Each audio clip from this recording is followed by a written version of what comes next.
Hey everyone, this is Michael again, and welcome to my review of tonight's edition of Monday Night Raw. And Happy New Year to all of you out there. Hope your New Year's Eve was good. Hope you all had a good time, fun time party.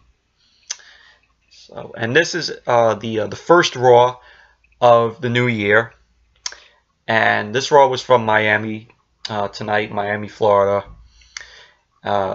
And I thought tonight's Raw to kick off the new year, I thought it pretty much sucked. There were times where they were just having matches just to fill up fill up some more time and keep the time going with the show. But yeah, a lot of you had some cringe-worthy stuff that happened, like the well, I'll get to that when I explain it, which I thought was the really shittiest segment of the night when I get to talk about that. But the show opened up with Alexa backstage with Kurt Angle. Alexa says, to Kurt, what was he thinking when he booked the match with her and Asuka for tonight.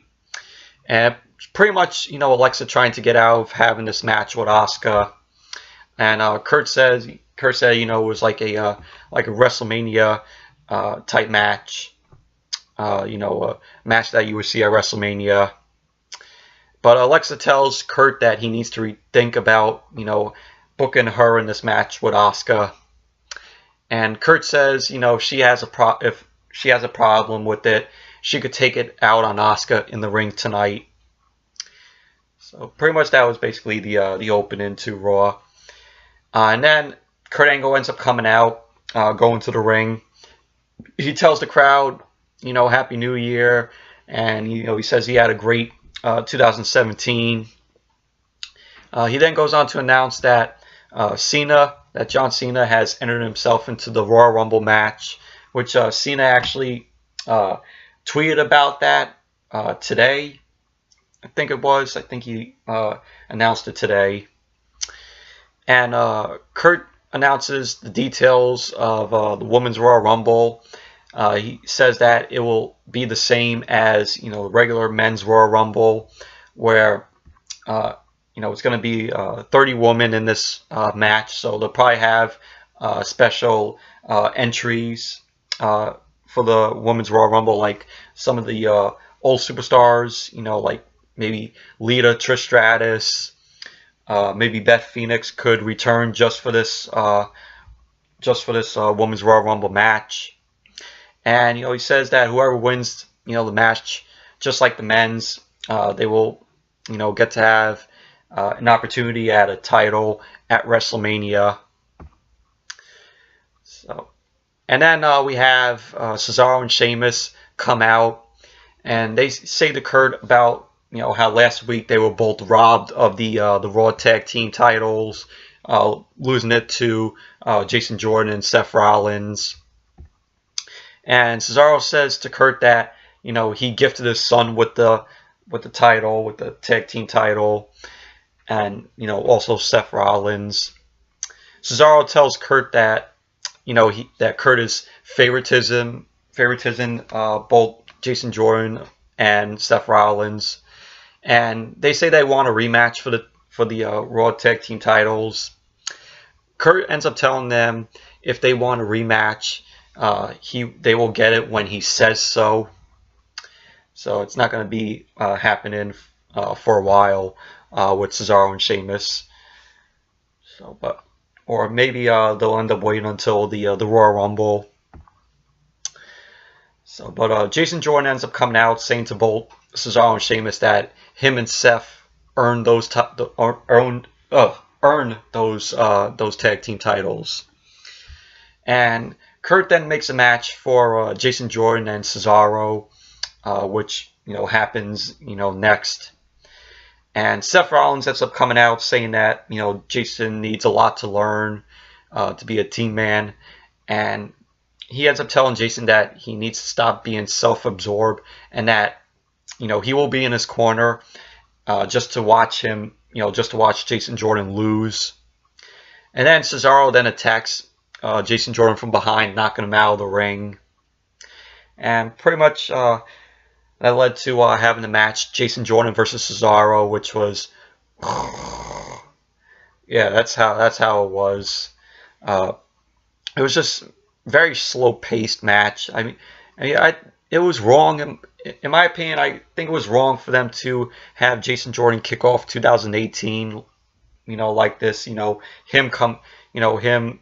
kicking off Raw in 2018 like this. The match was just a bore. It was slow paced. The match ended with Seth Rollins knocking out Sheamus, taking out Sheamus, and giving Jason Jordan the upper hand to pin Cesaro.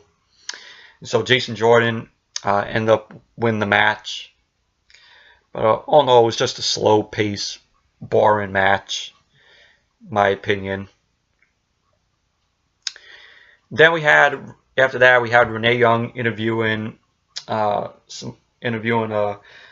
Roman Reigns about the stipulation with his match with Joe tonight for the Intercontinental title.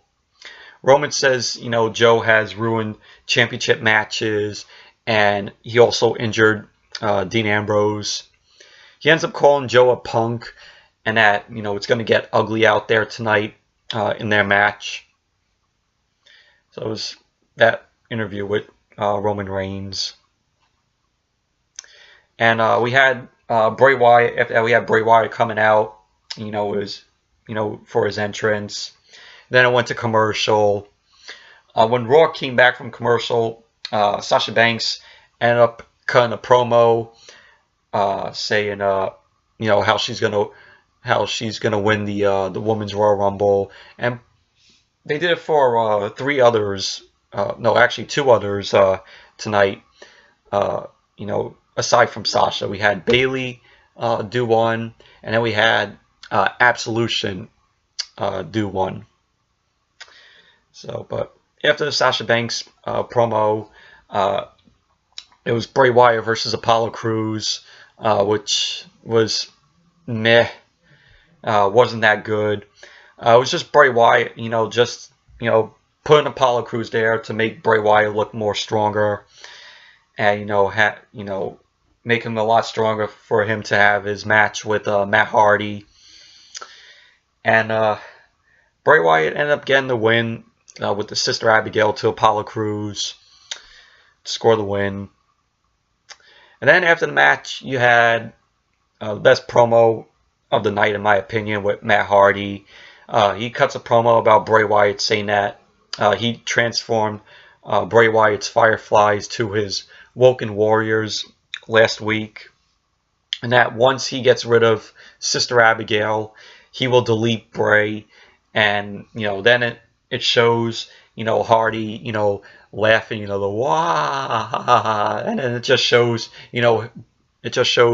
Matt laughing on several hundred screens of him laughing, and it was really cool how they did it though. But it was the best promo of the night by Matt Hardy. Really looking forward to them having this match, Bray Wyatt and Matt Hardy. So, but all in all, Bray Wyatt versus Apollo Crews, it was meh match, not that good. So, and then we had Nia Jax backstage with. We saw her with some chicken noodle soup to give to Enzo, because Enzo is out sick with the flu, which was announced today, because saw that he posted articles saying that he posted an Instagram on his Instagram story that he was in the hospital down there, and he had like the IV in him, and it just showed that. So, and because we were supposed to have the cruiserweight title match tonight, Enzo versus Cedric Alexander, but due to that, we didn't get it. So who knows when that match will take place? Maybe it will take place next week if Enzo's better, or maybe they'll wait till I don't know if they'll do that. Maybe, like in my opinion, probably wait till the Royal Rumble. Uh, so, but Alexa approaches Nia and asks if she wants to take on Asuka tonight. So it's another way for Alexa to, to sort of wiggle her way out of having a match with Asuka. And Nia says, she has to leave because, the soup is getting cold and she wants to deliver it to, she wants to get it to Enzo. So that pretty much failed for Alexa once again, trying to back her way out of the match. So, and then it was, of course, after that we had, the match. It was Asuka versus Alexa, and this match was okay. Wasn't great or perfect. It was nothing special though, but it was, back and forth with Asuka and Alexa, and it's competition to give to Asuka, which didn't want in that, because all they did was, when Asuka came up, all they just gave her was jobbers to fight. But Asuka got the win with the Asuka lock on Alexa to score the win. So all in all, it was an okay match. Wasn't great or perfect. Nothing special, though, but it was okay. And then we had, after that, we had Renee Young interviewing Samoa Joe. Joe says, he's going to beat Roman tonight, and that, he owns Roman, and, he's broken and exposed him. And he says because of him, the Shield will never be champions together, and that he says, Dean Ambrose is at home living off his wife's paycheck, and that kind of pissed off Renee a little bit, since Dean and Renee are married, though. But she ended up having like a little chuckle there, like didn't look too happy kind of chuckle. But Joe says, when he puts Roman to sleep tonight and takes the Intercontinental title, Roman will be living in his world, in Joe's world. So it was a pretty good interview with Joe. And then we had Braun Strowman versus Rhyno, which was a waste of time. Just making Strowman look strong. You had Heath Slater out there, but Braun Strowman ended up winning the match, of course, with the running power slam on Rhyno to score the win. Then you have, after the match, Heath Slater tries to take out Strowman, but fails, and Strowman lays him out with a running power slam. And then, the crowd starts chanting, one more time, one more time.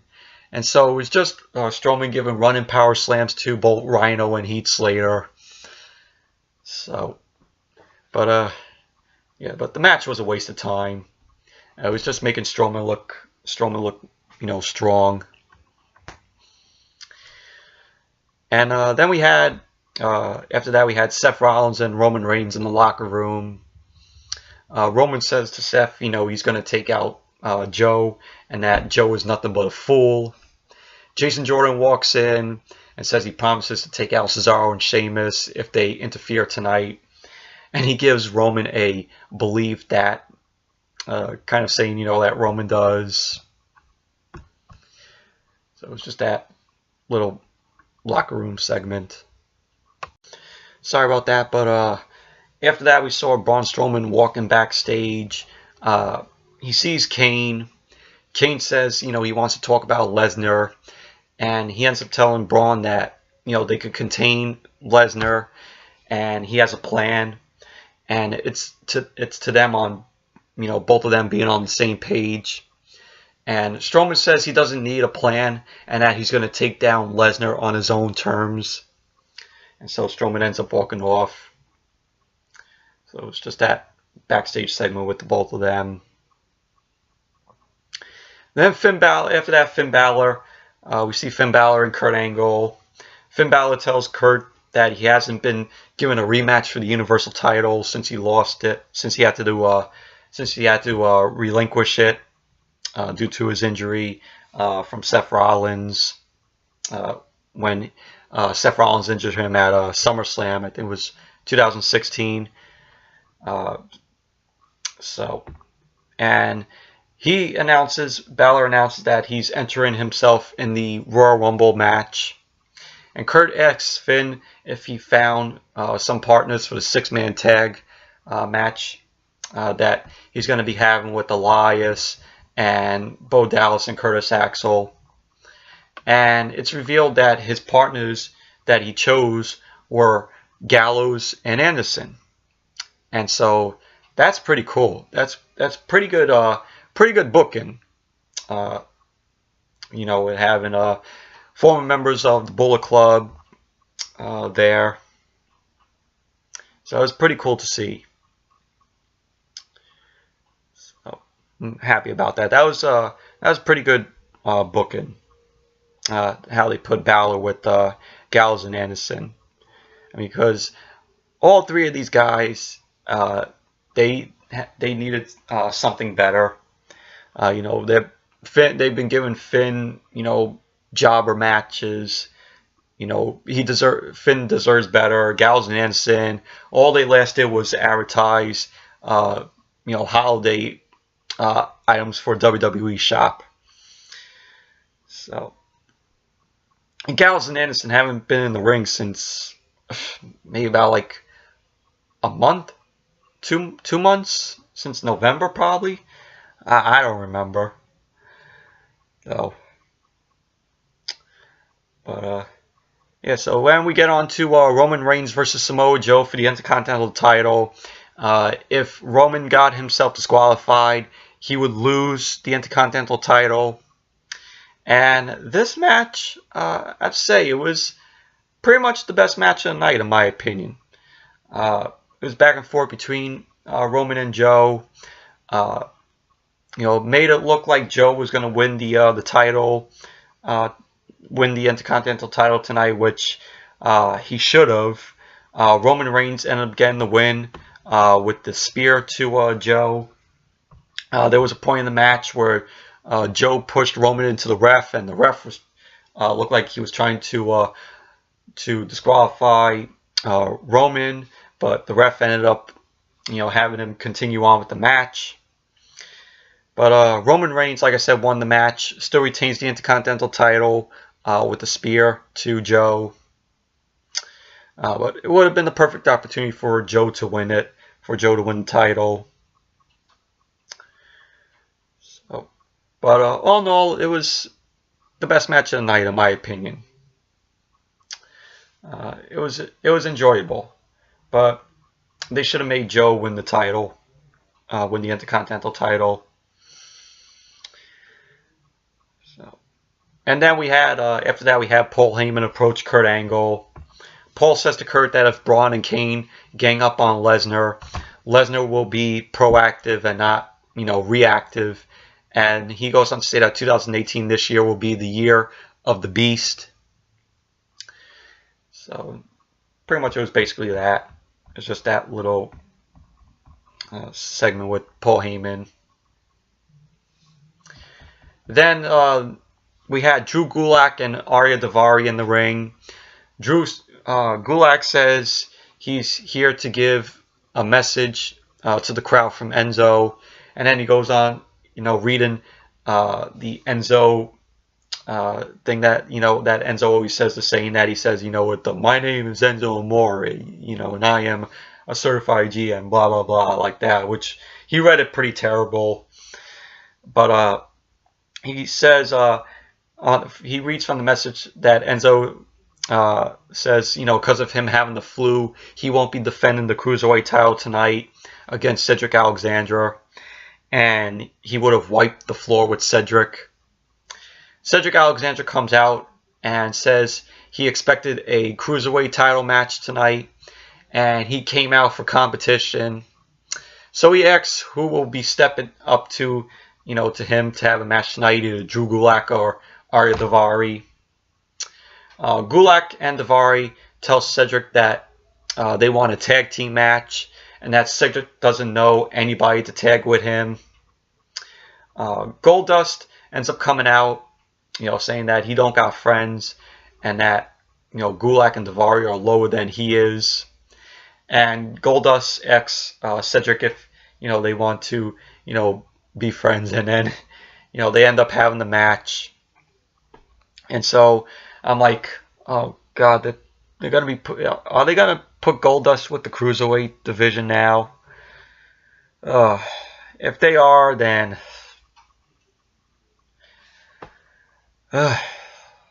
man. But we got to the match: Cedric Alexander and Goldust versus Drew Gulak and Ariya Daivari.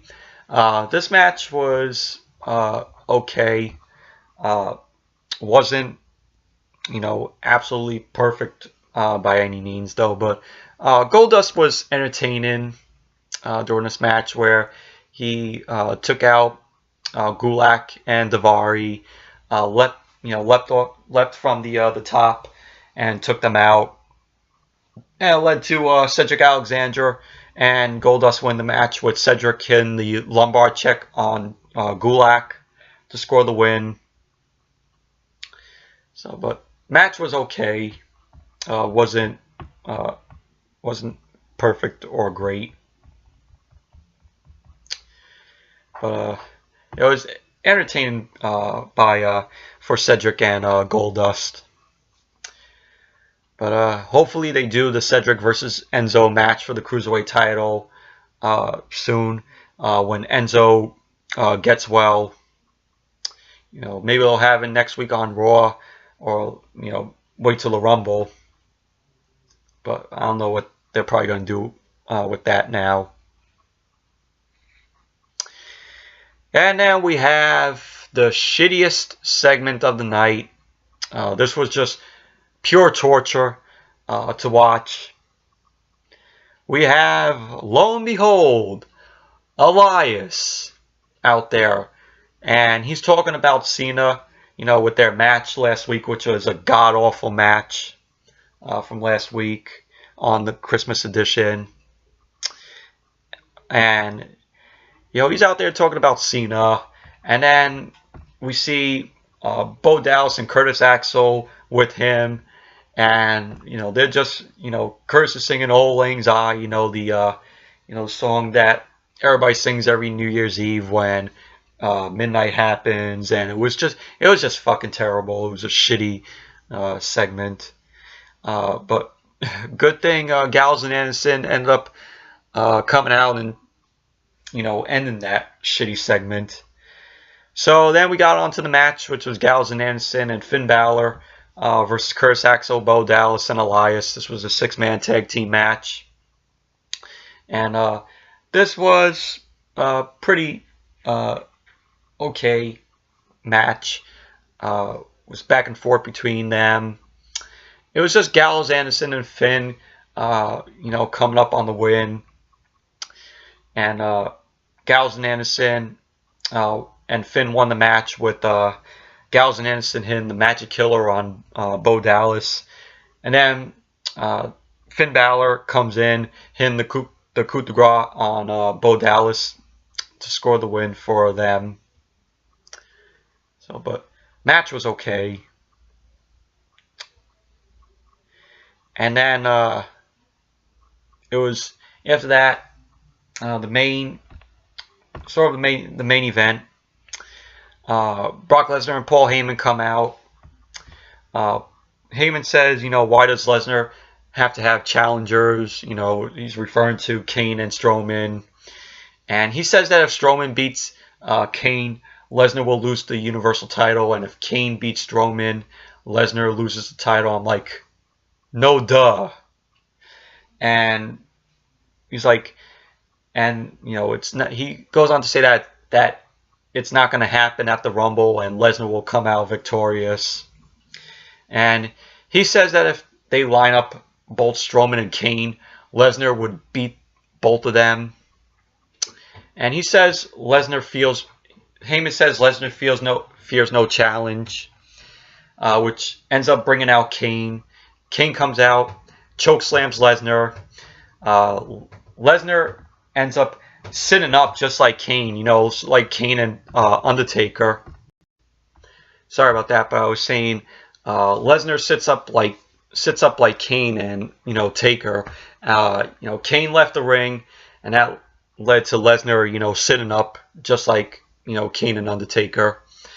And, you know, a little brawl ends up happening outside the ring with Lesnar and Kane. The Raw locker room had to come out to separate Lesnar and Kane. Officials came out, and pretty much that ended Raw, which it was a pretty decent segment up until the end. The end felt rushed. I'm like, this would have been good if Strowman ended up coming out and him and Lesnar have a big brawl, and you know, they just didn't do that. It just felt rushed, like I said. It was decent, but in the end, felt rushed. They could have just had, you know, Kane and Strowman, you know, having a brawl with Lesnar. Both of them having strikes with Lesnar. They both could end up, you know, taking out each other. Kane and Strowman, and have Lesnar, you know, do what he does, suplex, F5 to either Kane or Strowman. But we didn't get that. We only just got, you know, a little brawl with Kane and Lesnar. So, but all in all, it was a decent segment, but they ended it. The ending felt rushed. So, but yeah. So, anyways, that's it for my review of tonight's edition of Monday Night Raw. Thank you all for watching. Be sure to give this video a thumbs up, comment, subscribe, and I'll see you all back here tomorrow night for my SmackDown review, which hopefully it will be a much better show, which I hope. So until that video, I'll see you all here tomorrow night.